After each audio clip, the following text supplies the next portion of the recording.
அது அந்த காலம். இந்த காலத்தில் பொறுத்த மட்டும் ஆண்கள் தான் எல்லா வகையிலும் சிறப்பாக இருக்கங்கிறதுக்காக பேசுவதற்காக பேராசிரியர் கவிஞர் கோபிநாத் அவர்கள் வருகிறார். வாங்க.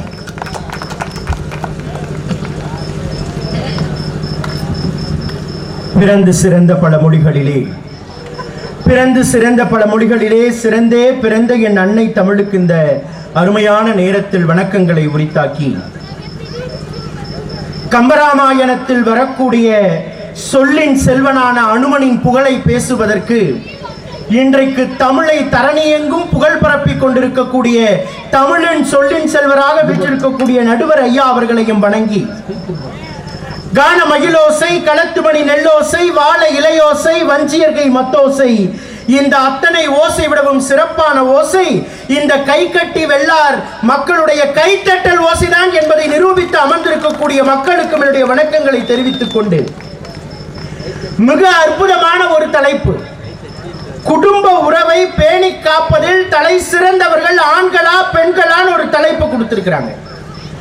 நடுவர் அவர்களே, ஒரு குடும்பத்தில் இருக்கக்கூடிய உறுப்பினர்களிலே மனைவிக்கு என்ன பிடிக்கும் என்பது ஒரு கணவனுக்கு தெரிந்திருக்கிறது, மகனுக்கும் மகளுக்கும் என்ன பிடிக்கும் என்று ஒரு தந்தைக்கு தெரிந்திருக்கிறது, தன்னுடைய அப்பாவுக்கும் அம்மாவுக்கும் என்ன பிடிக்கும் என்று அந்த மகனுக்கு தெரிந்திருக்கிறது. குடும்பத்தில் இருக்கக்கூடிய ஒவ்வொரு உறுப்பினருக்கும் என்ன பிடிக்கும் என்று தெரிகின்ற ஒரு ஆணுக்கு தன்னுடைய கடைசி வரைக்கும் தனக்கு என்ன பிடிக்கும் என்பதே மறந்து போயிருக்கிறது என்று சொன்னால் அங்கே நிற்கிறது எங்களுடைய ஆண்களுடைய தியாகம். நடுவரவர்களே, இந்த உலகத்தில் பெண்கள் தினம் என்னைக்கு கொண்டாடுறாங்கிறது எல்லாத்துக்கும் தெரியும். மார்ச் 8ஆம் தேதி உலக பெண்கள் தினம். ஆனா மார்ச் 8ஆம் தேதி உலக பெண்கள் தினம் கொண்டாடுறாங்கன்னு பிறக்கக்கூடிய குழந்தையை கேட்டா கூட சொல்றாங்க. ஆனா உலகத்துல ஆண்கள் தினம் என்னைக்கு கொண்டாடுறாங்கன்னு ஆண்களை கேட்டாலே தெரியவே தெரியாது. நவம்பர் 19ஆம் தேதி ஆண்களுடைய தினத்தை இந்த உலகம் எல்லாம் கொண்டாடிட்டு இருக்காங்க. அதுவே தெரியாத அளவுக்கு இருக்கிறாங்கன்னா ஏன் தெரியுமா? கஷ்டப்பட்டு கூவுறதெல்லாம் சேவலு, ஆனா பேரெல்லாம் கோழிக்கு போகுது. அப்பேற்பட்ட சமூகமா நம்முடைய சமூகம் மாறினதுதான் நடுவர்களே காரணம். அருமை. கோழி கூவுதுன்னு தான் சொல்கிறமே தவிர சேவல் சொல்கிறதே இல்லை. ஆனால் கூவுறதெல்லாம் இது சேவல் தான். நடுவரவர்களே, ஒரு ஆணினுடைய அன்பிலே மென்மை இல்லாமல் போகலாம், ஆனால் ஒவ்வொரு ஆணினுடைய அன்பிலும் உண்மை கட்டாயமாக இருக்கும் என்பதுதானே இந்த உலகத்தினுடைய நிதர்சனம். எங்க 10 மாதம் ஒரு உயிரை சுமக்கக்கூடிய பெண்ணை போற்றக்கூடிய இந்த சமுதாயம் ஆயுள் முழுதும் ஒரு குடும்பத்தை சுமக்கக்கூடிய ஆணுடைய தியாகத்துக்கு மதிப்பு கொடுத்திருக்காங்க. எங்க ஒரு உலகத்திலேயே மிகச்சிறப்பானது எதுன்னு கேட்டீங்கன்னா, ஒரு தந்தையினுடைய அன்பையும் தாயினுடைய அரவணைப்பையும் ஒரு சேர கொடுக்கக்கூடிய உறவு இந்த உலகத்திலேயே தாய் மாமனுடைய உறவு தாங்க. அதான் பாட்டுல கூட எப்படி தெரியுமா வச்சா, மானூத்து மந்தகில மாங்குட்டி பெத்த மயிலே, பொட்ட புள்ள பிறந்ததுன்னு பொலிகாட்டில் கூவும் குயிலே, தாய் மாம சீட் சுமந்து வாராண்டி, அவன் எவ்வளவு அழகா சொல்றான் பாருங்க. தாய் மாமே சீர் சுமந்து வாரான்னு சொன்னா, சீர் சுமந்து போகக்கூடிய தாய் மாமனுடைய உறவு ஒரு தாய்க்கு நிகரான உறவு. நடுவரவர்களே, அப்பேற்பட்ட தாய் மாமன் உறவு இந்த குடும்பத்தை கட்டி காப்பாத்துது. இங்க ஒண்ணு இல்ல, ஒரு குடும்பத்துல ரொம்ப கஷ்டம். தன்னுடைய மனைவி ஒரு காலத்துல எல்லாம் பிறந்த குழந்தைகள்லாம் எப்படி பிறந்ததுன்னு சொன்னா, நாட்டுல பக்தி அதிகமா இருந்தது. அப்ப பிறந்த குழந்தைகள்லாம் பிறக்கும் பொழுது சிவா சிவா சிவா சிவான்னு அழுதுகிட்டே பிறந்தது. அடுத்து நாட்டுல உணவு பஞ்சம் அதிகமா வந்துருச்சு. அப்ப பிறந்த குழந்தைகள்லாம் எப்படி பிறந்ததுன்னு கேட்டா, பூவா பூவா பூவா பூவான்னு அழுதுகிட்டே பிறந்தது. இப்ப பிறக்கிற குழந்தைகள்லாம் எப்படி தெரியுமா பிறக்குது? பிறக்கும் பொழுதே ரூவா ரூவா ரூவா ரூவா ரூவா ரூவான்னு அழுதுகிட்டே பிறக்குது. நாங்கெல்லாம் சின்ன பசங்களா இருக்கும் பொழுது எங்க அப்பா கிட்ட போய் அப்பா பிஸ்கட், அப்பா பிஸ்கட்டும். ஆனா இன்னைக்கு இருக்கக்கூடிய சூழல குழந்தைங்க எல்லாம் அப்பாவை பார்த்து அப்பா ஸ்கூலுக்கு ஃபீஸ் கட்டு, அப்பா ஸ்கூலுக்கு ஃபீஸ் கட்டு. ஏன்னா இன்னைக்கு கல்விக்கு அதிபதியாக இருக்கக்கூடிய சரஸ்வதியே தன்னுடைய குழந்தைய படிக்கணும்னு சொன்னா கையில் இருக்கக்கூடிய வீணையை அடகு வச்சா தான் முடியும். நாட்டினுடைய நிலைமை அப்படி போய்கிட்டு இருக்குது. நடுவர் அவர்களே, எங்க ஒரு காலத்துல இருதயம் எப்படி துடிச்சது? லப்பு டப்பு லப்பு டப்பு லப்பு டப்புன்னு துடிச்சது. ஆனா இன்னைக்கு துடிக்கக்கூடியதை எப்படி தெரியுங்களா துடிக்குது? டப்பு டப்பு டப்பு டப்பு டப்பு டப்புன்னு குடிக்குது. ராமன் போய் சீதையை எப்படி கல்யாணம் பண்ணாரு? சுயம்பரத்துல போய் கல்யாணம் பண்ணாரு.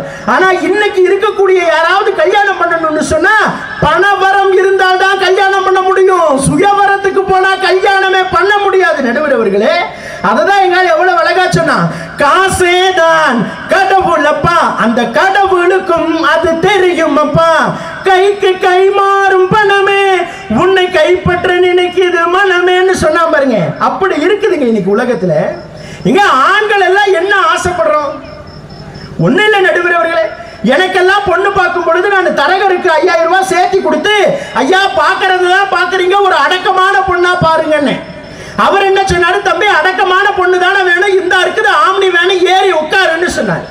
ஏறி உட்கார்ந்தேன். நான் ஏறி உட்கார்ந்ததுல இருந்து கரெக்டா ஒரு 5 நிமிஷம் கழிச்சு ஒரு சுடுகாட்டுக்கு போய் வண்டியை நிறுத்தி, தம்பி இது போன வாரம் அடக்கமான பொண்ணு, இது அதுக்கும் போன வாரம் அடக்கமான பொண்ணு, அடக்கமான பொண்ணெல்லாம் இங்கதான் சாமி இருக்குது, இன்னைக்கு ஊருக்குள்ள எங்கேயும் இல்லைங்கிறாங்க. எங்க இன்னைக்கு பந்தாங்கிறது யாரு வச்சிருக்கிறா?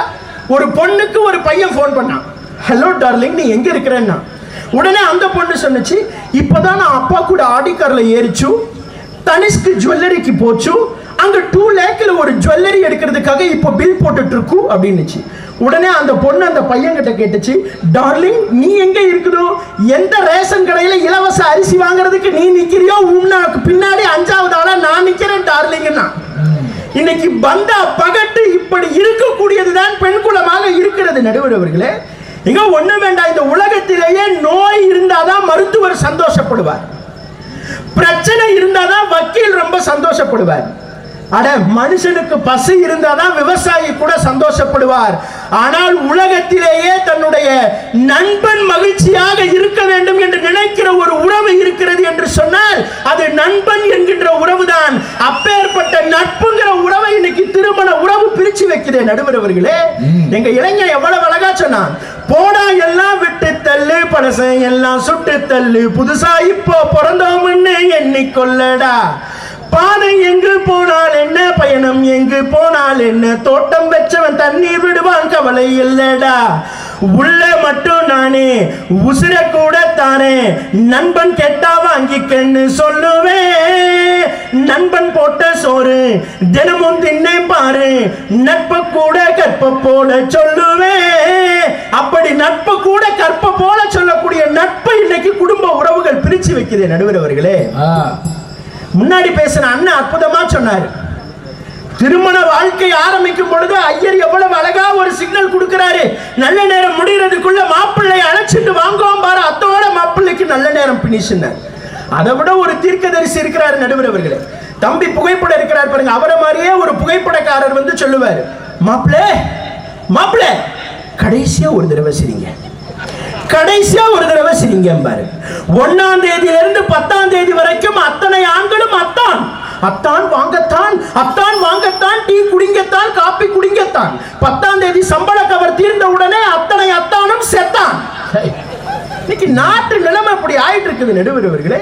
எங்க இன்னைக்கு அண்ணன் தங்கை பாசம் என்பது எவ்வளவு அற்புதமாக இருக்கு. சிவகங்கையில விரேஷ்மான்னு ஒரு பெண்ணுக்கு திருமணம் செஞ்சு வைக்கிறாங்க. ஒரு அண்ணன் என்ன தெரியுமா செஞ்சாரு, தன்னுடைய வீட்டில் இருக்கும் பொழுது தன்னுடைய தங்கை ஆசையாக வளர்த்த நாய், பூனை, காளை, குதிரைன்னு அத்தனை உயிரினங்களையும் கூட்டிட்டு போய் தன்னுடைய தங்கைக்கு சீர் செலுத்தி வைக்கக்கூடிய இடத்தில் தன்னுடைய தங்கை பாசம் கொட்டி வளர்த்த அத்தனை உயிரினங்களையும் சீராக வைத்தானே ஒரு அண்ணன், அந்த பாசத்திற்கு ஈடு இணை ஆகுமா? அததான் அந்த காலத்துல என்ன சொன்னா, சிறகில் என்னை மூடி அருமை மகள் போல வளர்த்த கதை சொல்லவா, கனவில் நனையாத காலம் இடை வந்து பிரித்த கதை சொல்லவா, கண்ணின் மணி போல மணியின் நிழல் போல கலந்து பிறந்தோமடா, இந்த மண்ணும் கடல் வானும் மறைந்து முடிந்தாலும் மறக்க முடியாதடா, அண்ணன் தங்கை உறவை பிரிக்க முடியாதடா. நிறைவா ஒரே ஒரு செய்தி நடுவர் அவர்களே. வணக்கமா? நிறைவா நடுவர் அவர்களே ஒரே ஒரு செய்தி. ஒரு பெண் குழந்தை பிறந்துடுச்சு. அப்படியே வந்து அந்த அம்மா என்ன பண்றா, பெண் குழந்தை பிறந்த உடனே இந்த குழந்தை இந்த சமுதாயத்தில் வாழ வைக்க முடியாதுன்னு சொல்லி அள்ளி பால் தர வேண்டிய அந்த குழந்தைக்கு தாய் கள்ளி பால் கொடுத்தால் உடனே அந்த குழந்தை எழுதுற மாதிரி ஒரு கவிஞன் கவிதை எழுதினா, அள்ளி பால் கொடுப்பாய் என்று நினைத்திருந்தேன், கள்ளி பால் கொடுத்தாயே தாயே, எங்கே போனது அறத்துப்பால், காரணம் உன்னிடம் இல்லை பொருட்பால், இனி எப்படி என் வாழ்வில் கிடைக்கும் இன்பத்து பால் ஒரு பெண் சிசு குழந்தை எழுதியது என்று சொன்னாள். அதே சூழல்ல ஒரு தந்தை என்ன தெரியுமா செஞ்சாரு? எனக்கு முன்னாடி பேசின சகோதரிகள் கூட அற்புதமா சொன்னாங்க. நெதர்லாந்தில் இருக்கக்கூடிய மார்ஸ் ஒன்னுங்கிற ஒரு நிறுவனம் செவ்வாய் கிரகத்துக்கு போறதுக்கு உலகளாவிய ஒரு போட்டி அறிவிக்கிறாங்க. அதுல 2 லட்சம் பேர் விண்ணப்பித்த இடத்தில் நமது கோயம்புத்தூர் இருக்கக்கூடிய சாரதா பிரசாத் அப்படிங்கிற ஒரு பொண்ணு தேர்வாகி இருக்கிறாங்க. நடுவர் அவர்களே, அந்த தேர்வாகி இருக்கக்கூடிய அந்த பொண்ணு செவ்வாய் கிரகத்துக்கு போகலாம், ஆனா திரும்பி வருவாங்களா இல்லையான்னு உறுதி இல்லாத நிலையில கூட அவங்க குடும்பத்தார் எல்லாம் தடுத்து நிறுத்தும் பொழுது தந்தை அந்த பெண்ணுக்கு என்ன தெரியுமா சொன்னார்? கண்ணே சாரதா பிரசாத், மற்ற பெண்களுக்கெல்லாம் செவ்வாய் என்பது தோஷம், உனக்கு தான் செவ்வாய் என்பது தேசம், சென்று வென்றுவான்னு சொல்லி தன்னுடைய மகளை மிகப்பெரிய சாதனையாளராக உயர்த்தி காட்டக்கூடிய ஒரு இடத்தில் இன்றைக்கு இருக்கக்கூடிய தந்தை அடையக்கூடிய சந்தோஷம், ஒரு அண்ணன் அடையக்கூடிய சந்தோஷம், ஒரு நண்பன் அடையக்கூடிய சந்தோஷம், இவைதான் குடும்பத்தினுடைய உறவுகளை கட்டுக்கோப்பாக காப்பாற்றுகிறது என்று சொல்லி வாய்ப்பளித்தமைக்கு நன்றி கூறி விடைபெறுகிறேன். நன்றி, வணக்கம். கோபிநாத், ரொம்ப அற்புதமாக பேசுங்க, அழகாக பாடினீங்க, கேட்குறப்பே பெருமையாக இருக்குது. அது ஒவ்வொரு செய்திக்கும் ஒரு பாட்டு நீங்கள் எடுத்து வச்சுருந்தது ரொம்ப நல்லா இருந்தது. உண்மையிலே நீங்கள் சொல்லித்தான் எனக்கு நவம்பர் 19 ஆண்கள் தினம்னு தெரியும், எனக்கே தெரியாது. இல்லை நீங்கள் கண்டுபிடிச்சதா? இல்லை அதான் சும்மா ஒரு இதை சொல்லிவிடுவோம் அப்படின்னு சொல்லிட்டு நவம்பர் 19 சரி, அழகாக சொல்லியிருக்கீங்க, ரொம்ப நல்லா இருந்தது. அவர் சொன்னார், ஆண்களுக்கு அவ்வளவு இதை மென்மையாக அன்பை காட்ட முடியாது, ஆனால் உண்மையாக காட்ட முடியும் அப்படிங்கிறாங்க. ஏன்னா அப்படிப்பட்டவர்கள் தான் பலாப்பழம் மாதிரி முள்ளு மேலே இருக்கலாம், உள்ள ஆனால் சொல உண்டு, அதுதான் ஆண்கள் அப்படிங்கிறத அற்புதமாக எடுத்து சொன்னீங்க. கேட்கவே ரொம்ப மகிழ்ச்சியாக இருந்தது.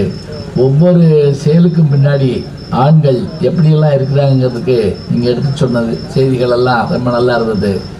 ராமாயண கதையும் கொண்டு வந்து சேர்த்துட்டீங்க. நாங்கள் நாடு கிடைச்சா கூட விட்டு கொடுக்கக்கூடிய ஆட்கள் நாங்கள் தான், நாடு கிடைக்காம பண்ண பெண்ணு கூணி நீங்கள் தான் அப்படிங்கிறத சொல்ல வந்தாரு. நேரம் இல்லை, பாவம். ரொம்ப அருமையாக பேசியிருக்காங்க. அவர்களுக்கு நம்முடைய பாராட்டை சொல்லி